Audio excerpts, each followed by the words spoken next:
Olá, bom dia, boa tarde ou boa noite, consoante a hora a que me estejam a assistir aqui naquele que é o vosso programa do diplomata, terapeuta não, diplomata, estudante ou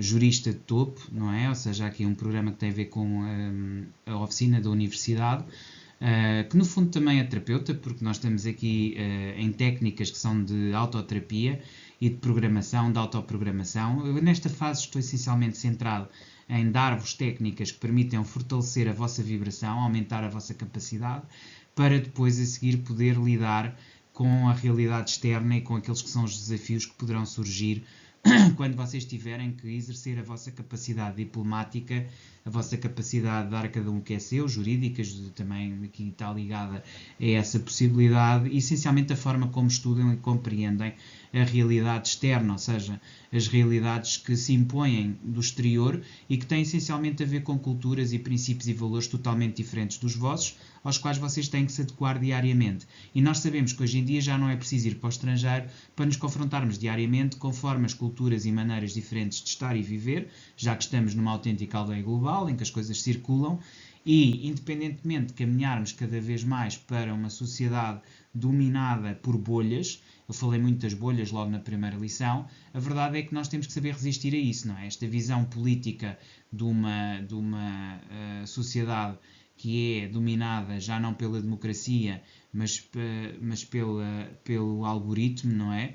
E, portanto, temos aqui a algoritmocracia, não é? O poder do algoritmo. E, ao mesmo tempo, também, do ponto de vista económico, o chamado tecnofeudalismo, que vem substituir o capitalismo. E, portanto, vivemos numa sociedade um bocadinho diferente, transformada e transformadora, com bolhas, com centrais de controle, com inteligência artificial, com sistemas que podem ser potenciadores, mas também altamente limitadores. E por isso é muito importante vocês ganharem a vossa própria autonomia. Estas técnicas que eu vos estou a ensinar são técnicas muito importantes para ganhar isso mesmo, a vossa própria autonomia e capacidade de não se deixarem prender em bolhas. Porque apenas assim, e só assim, vocês poderão depois expandir a vossa consciência e estar com a independência suficiente, como quem tem um microscópio, para observar a realidade, saber lidar com ela, equilibrar os diferentes interesses e terem uma capacidade muito mais ajuizada quando for o momento de fazer o discernimento sobre determinadas situações. Então, como ter mais energia e paixão na vida? Para viver com mais energia e paixão, seja independente e evite agir apenas por reconhecimento externo e trabalhe em si próprio com autenticidade. No fundo, este é o mantra, este é o princípio essencial que eu quero aqui trazer e que, no fundo, vai ao encontro daquilo que eu vos também quero aqui trazer nesta aula, nesta lição. Então, a teoria da autodeterminação.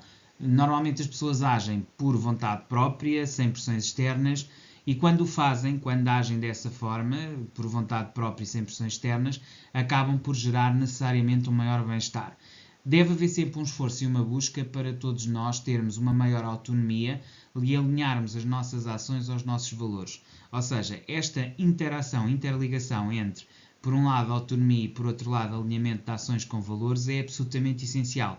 Porque se nós não temos essa coerência, e no fundo o que eu estou aqui a dizer é quando nós agimos de uma forma em que dizemos o contrário daquilo que pensamos, ou seja, somos mentirosos, somos falsos, nós estamos a destruir a nossa própria energia, estamos a baixar a nossa capacidade emocional.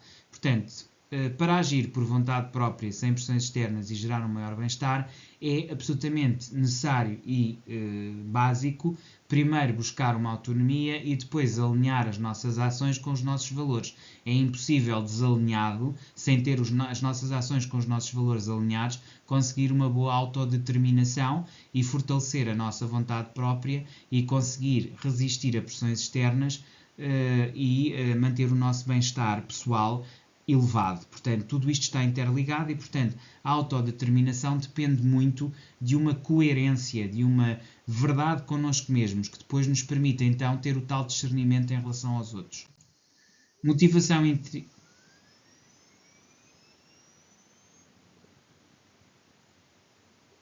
Falava então agora de motivação intrínseca e de moralidade autêntica. Temos aqui dois conceitos, mais uma vez, ou seja, trabalhar sem esperar aprovação ativa, ou seja, aquilo que fazemos, fazemos porque temos um objetivo pessoal, porque temos um conjunto de valores, porque temos um conjunto de expectativas acerca de nós mesmos, da nossa evolução e de algo que queremos aprender ou descobrir, e portanto isto é trabalhar sem esperar a aprovação ou a aprovação dos outros, não é?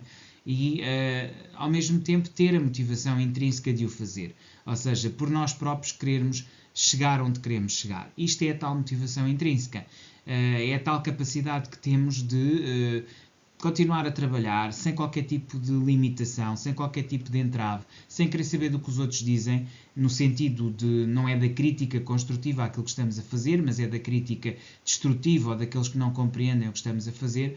Porquê? Porque quando nós esperamos a validação, a aprovação externa, nós estamos mais preocupados com essa validação e aprovação externa do que propriamente em continuar o nosso trabalho de acordo com a nossa coerência interna. Então esta motivação intrínseca, que parte de nós mesmos e da fidelidade àquilo que são os nossos valores e princípios, é muito mais importante. O que é a moralidade autêntica?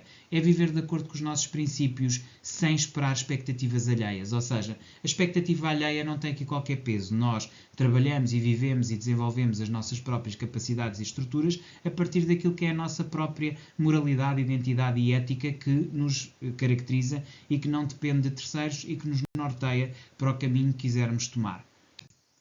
Portanto, evitar viver de reputações, ou seja, daquilo que os outros dizem, daquilo que os outros fazem ou daquilo que os outros de alguma forma projetam, porque esta ideia de reputação é-nos completamente secundária e não é aqui de todo importante. Portanto, aquilo que nós buscamos essencialmente é imagens que sejam nossas, a partir das nossas próprias visões, e não uma imagem externa ou créditos externos, algo que parta dos outros, pois isso fragiliza a nossa própria autenticidade, aquilo que é a nossa própria vivência. Portanto, nós devemos buscar essencialmente uma imagem própria, de identidade própria, de ideias e princípios e valores e focos e projetos que são nossos e não dos outros. Ao fazer isto, nós estamos a evitar a tal imagem pública e créditos públicos dos outros, porque isso vai fragilizar a nossa autenticidade, vai nos distanciar daquilo que é o nosso objetivo pessoal que queremos atingir na vida. Depois, é uma reputação, muitas vezes, esta ideia, digamos, este viver da sociedade, é uma reputação baseada em aparência. Isto faz o quê? Drena a energia, reduz a paixão real pela vida e pelo aquilo que estamos a fazer. Portanto, atua quase como um fogo que consome o nosso combustível. Depois ficamos secos e queimados e já não temos nada, porque deixámos-nos consumir exatamente por essa aparência. Deixámos drenar a nossa energia, reduzimos a nossa paixão em troca daquilo que os outros achavam ou não achavam de nós. Ou seja, tudo isto leva-nos necessariamente a um fim mau, a um fim que não nos satisfaz e que não nos eleva em termos vibracionais.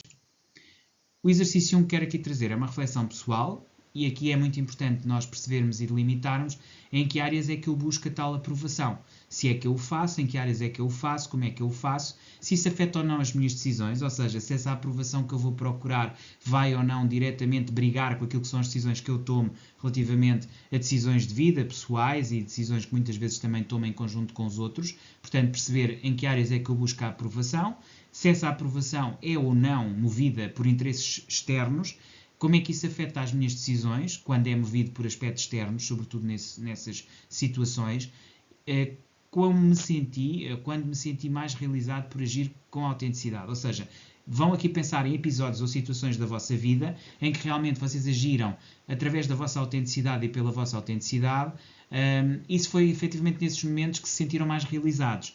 E quando é que vocês se sentiram mais realizados verdadeiramente? E perceberem que quando não estão a ser autênticos, dificilmente vocês se vão sentir realizados, porque tudo aquilo que estão a fazer é uma capa, é uma mera máscara. Vocês não estão a ser vocês próprios, não estão a ser reais. Só quando vocês se baseiam na vossa própria visão de vida e de mundo é que vocês estão a ser autênticos. E isto também é um aspecto sobre o qual devem refletir. Então, autossugestão e autossuficiência. São aqui dois princípios que eu acho absolutamente essenciais que devem ser trabalhados. Nós muitas vezes fazemos a autossugestão, ou seja, somos nós que através daquilo que dizemos acerca de nós próprios e repetimos para nós mesmos, acaba por fortalecer a nossa própria autoimagem. Falei disso na lição passada, que devemos fazer de manhã, à tarde e à noite, ter um mantra, um exercício de autossugestão, no qual dizemos a nós mesmos aquilo que verdadeiramente pensamos de positivo acerca de nós, reforçando assim a nossa própria ideia interna acerca das nossas capacidades, das nossas qualidades, daquilo que queremos atingir. E através dessa autossugestão nós aprendemos também a estar bem connosco próprios, mesmo que estejamos em solitude, não propriamente solitários, e estejamos a trabalhar as nossas próprias energias, as nossas próprias capacidades, nós também geraremos em nós uma capacidade de autossuficiência. Saberemos que somos autossuficientes, que nos conseguimos, no fundo, alimentar e sustentar de um ponto de vista emocional e energético e vibracional a nós mesmos sem necessidade de terceiras pessoas.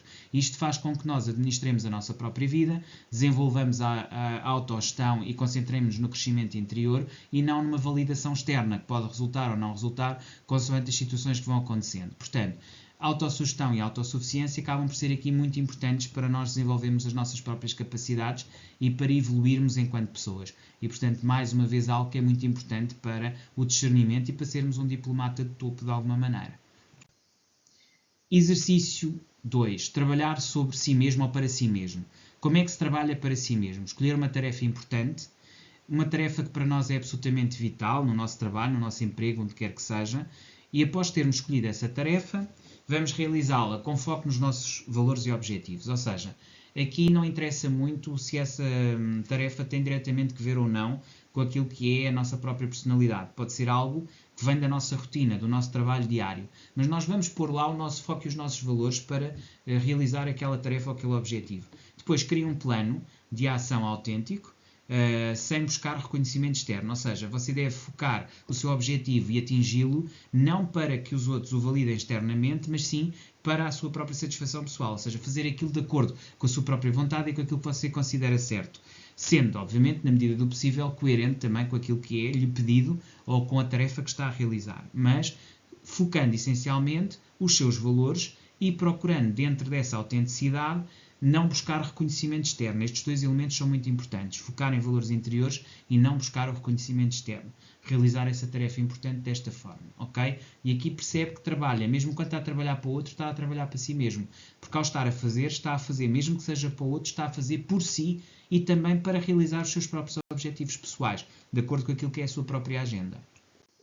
Finalmente, conclusão e rotina em 90 dias. Evite expectativas externas, registre uma nova rotina e faça isto por uma prática dos tais 15-15-15, que eu já aqui falei, repetida 2 vezes até dar os tais 90 dias. Cultiva a paixão pela vida com autenticidade e propósito e, portanto, no fundo, cria aqui, digamos, rotinas em que você acaba por fazer este tipo de trabalho sobre si mesmo e onde acaba por encontrar aqui espaço para se autoanalisar e criar também, no fundo, aquilo que são os seus mantras interiores e a forma, digamos assim, de se aceitar e de se transformar. Porquê é que isto é importante e relevante? Porque isto traz energia positiva para o seu dia e, essencialmente, conecta-o com a sua verdade interior. Espero que tenham gostado da lição de hoje. Voltamos a ver amanhã. Até lá, despeço-me com cordialidade.